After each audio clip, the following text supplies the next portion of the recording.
Bonsoir, bonsoir à toutes, bonsoir à tous. Ça y est, la Good 6e evening saison de to Série à all. Fontainebleau se termine. We are coming, unfortunately, to the end of the sixth Série Series Festival, the third year of discoveries, exchange, and passion around European series.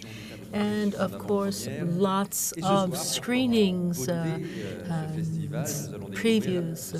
And so we will discover the Swedish series tonight, the Simple Heist, with two wonderful actresses, Lotta Taylor and Cicela Kyle, who will be here for this world premiere of the first episode of the Simple Heist. Thank you for them. But what has happened this last day with the screening Tabula Rasa with a case study after two episodes, The Same Sky on the Cold War in Berlin, a period piece, Our Time Is Now from Sweden, and Olivier Broche, a producer and actor who talked about war in series and courage, which is the theme this year. We had Champion aux Animaux la Guerre from France, a European co-production, a 18, and Hamilton, a Swedish series, and there was also a debate on long series and their impact on producers and screenwriters who have to work on this for years, and their impact on private life. And the novelty this year are the series stories, workshops and meetings between authors and producers. And given the success this year, we will develop these in the future. And of course, tonight we have the teaser for this sixth festival. Series.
And of course, series is possible only thanks to the mother courage of series, Marie Baraco.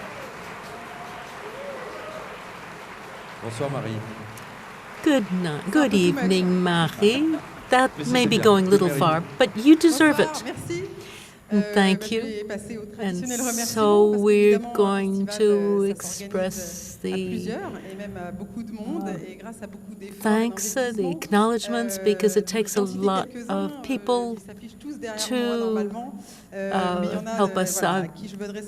And there's some I would like to mention, in particular, Valérie Pécresse and the Île-de-France region, the Seine-et-Marne département, this city that has been hosting our festival for 6 years, which to our great pleasure, with the mayor, all the elected officials who support us, and the communication and technical department of the city, the Château, the Demeure du Parc, the Hermitage Cinema, And je parle du théâtre. I have to talk about the theater. Thank you.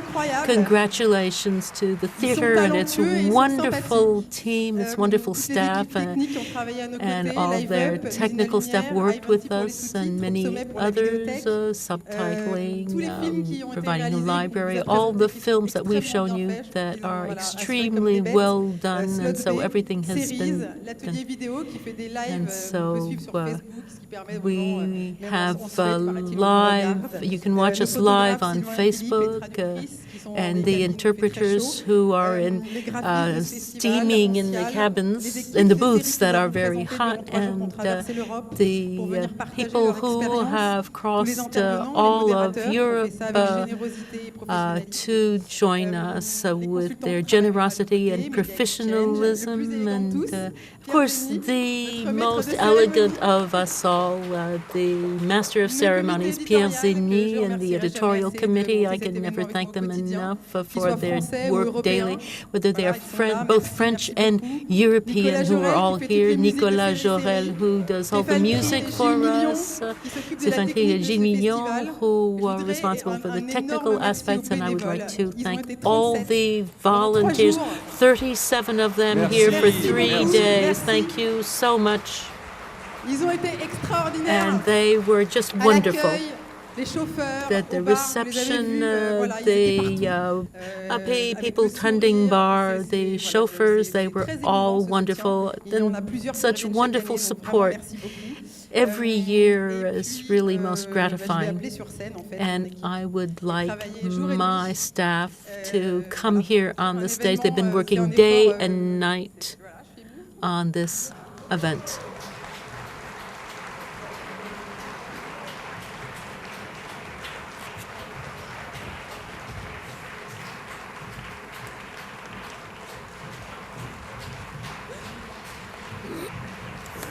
Merci.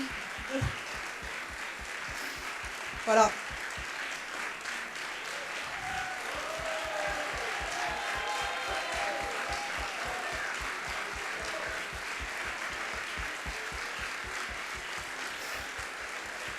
Elles n'ont pas compté leurs heures. So elles sont mal payées. they aren't very well paid, and they never stop working. And thank you. And we look forward to meeting again next year. So this is perfect parity on this team. So thank you, Marie, again for everything. So this evening, of course, we will discover a series, a preview, first episode. It's always exciting to discover work for the first time here in Fontainebleau, but also thanks to Série series, there are future works you can discover in 2 minutes with trailers that have been prepared, produced by creators to help them find producers and broadcasters. And the last one today is Blue Peace. It's from German series by Amadeus Erlemann. I don't know if he's here with us, but congratulations. Oh, he's up there. Hello, Amadeus. Hello, Welcome. Amadeus, and welcome. Alors, place maintenant à l'équipe So de Simple now, Heist. the Simple Heist, Heist. c'est une magnifique équipe qui est venue It's a très wonderful nombreuse. Je vais vous team. demander de les They accueillir are très chaleureusement. quite a few Alors, tout of d'abord, le them, and scénariste so et first directeur d'écriture, Eric Ulvist. Iris Ulvist, the La screenwriter. productrice Frida The Asp. producer, Frida Asp. La directrice de la fiction de TV4 par The intérim, Johanna Bergenstrahle. drama Bonsoir. manager of Merci, TV4. venez. Installez-vous. Et bien sûr, donc, les deux magnifiques comédiennes, And of Cicela course, the Kyle two et Lotta wonderful Taylor. actresses, Cicela Kyle Bonsoir, and mademoiselle, Lotta bienvenue. Taylor. Welcome. Alors, je vais tout de suite demander So I'm au going créateur, to au start scénariste, by au directeur asking the d'écriture, Eric, screenwriter, comment est Eric, née l'idée how de cette série, l'envie de cette série de this ces deux femmes qu'on va qualifier idea d'ordinaires, of qui vont se lancer dans un two braquage. regular L'idée est très ladies who originale, decide to et bien sûr, organize très a réussie. Au départ, heist je crois in a qu'il y avait bank. un How did roman this que idea vous come avez to you? adapté. Did you adapt a novel? I believe that's what how this came to you? Yes, so the Simple Heist is, as you said, it's based on a successful Swedish novel by Thomas Arvidsson from the late 1970s, which was also made into a TV series in the 80s. In this book, we follow two men, a physician and a teacher, who rob a bank. And in the 1970s in Sweden, taxes were very high. So these two men feel that they have worked very hard and been good citizens all their life, but they feel that society hasn't been fair to them in return. And therefore they feel that robbing a bank is not that immoral. But of course they are a teacher and a physician, and so they are definitely not at the bottom of the ladder in society. So to a large extent they are driven by purely selfish motives. Although they try to justify sort of the morality of this crime. And that duality, the mix between sort of noble and selfish reasons or motives, it's a very good starting point for a drama comedy, which this series is, because first of all, it makes for good comedy to have two people trying to convince themselves that they are doing something right, but at the same time we feel that they are largely doing it for selfish reasons. And that kind of self-deception is funny, and we can also, secondly, identify with this behavior of trying to justify our actions morally, and we see our own behavior in the characters' hypocrisy. So this might be a long answer to your question, but we wanted to keep this premise and find two modern characters that commit a crime, both driven by, first of all, revenge towards society, and second, that the crime is driven by personal motives. And so that's when we said, okay, so, revenging the high tax society of Sweden in the 70s is not really a good contemporary motive anymore. So that's when we said that what if those characters are in their mid-50s, working very hard in the public sector as a physician and a teacher, and what if we make them female instead of men? And these two women have jobs that when they started their careers had high social status, but over the years they have seen this status diminish. And largely that's because more and more women started working as physicians and teachers, and then as a result of, well, really a patriarchal society, the status of their jobs fell.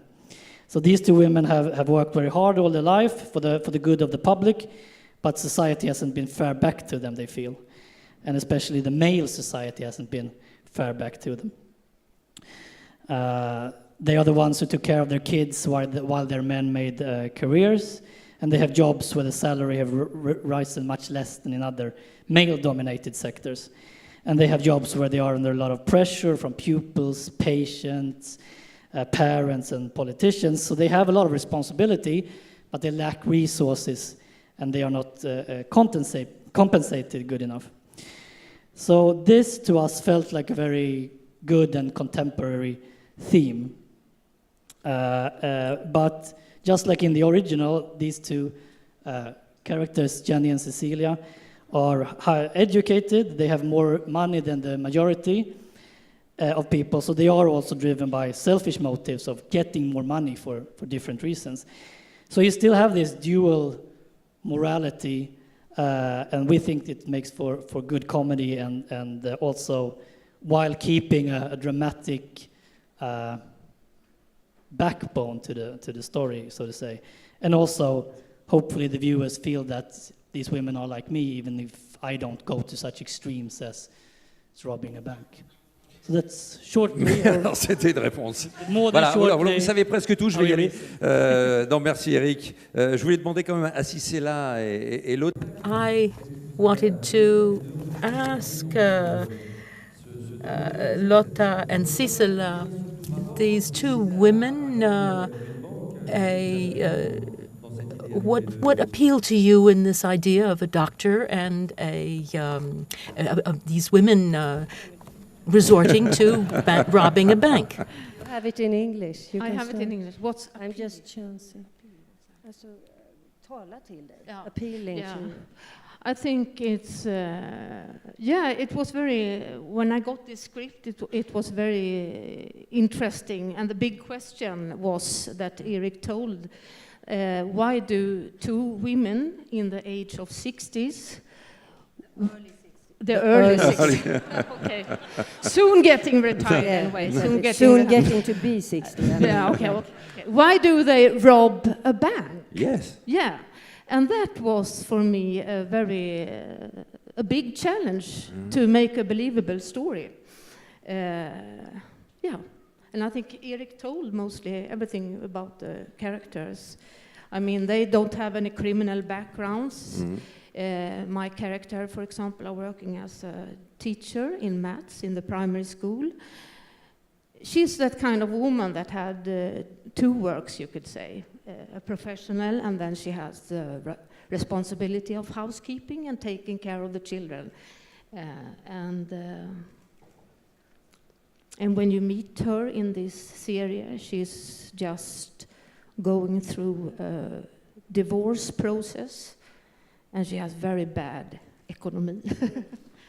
And I would also say that there is the theme of women that are sort of losers, especially in the content of being retired, and in Sweden at least, very many of retired women are like new poor retired people. We talk about them like that, us about like that. And this is like one theme, and then there is, of course, the egoistic theme that is for my character, that is Cecilia, who is a medicine and has quite good wages and salary and so on, but who has speculated, like many people do, with a good advice from the bank and lost every money of her money and her husband's money, which she hasn't told her husband, because he's not interested in economy. So she has a very selfish motive as well. And then how this comes to happen is what you will see, of course, when we see the first episode. But it's an interest and a good way of making comedy, because it's one obvious and social reason, but also a very selfish one. Tout à fait. Je voulais poser une question à la productrice Frida Asp. I would like to ask a question of the producer, Frida Asp, the fact that these are women who are pushing 60 and who are the two main characters in this film and who are organizing this heist. Is there something really feminist in this series that you have produced, Frida?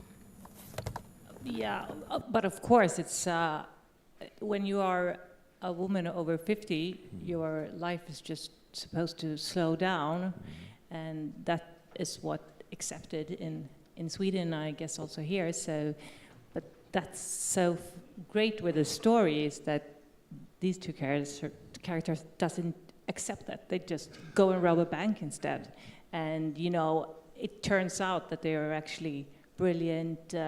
Criminal minds, so it's like I think it's super inspiring and funny and new in a way. So yeah. Est-ce que ça aurait pu? Parce que je parlais tout à l'heure. I was talking. This is a. Eric, could this have been a feature film rather than a series, and why did you choose to make a series?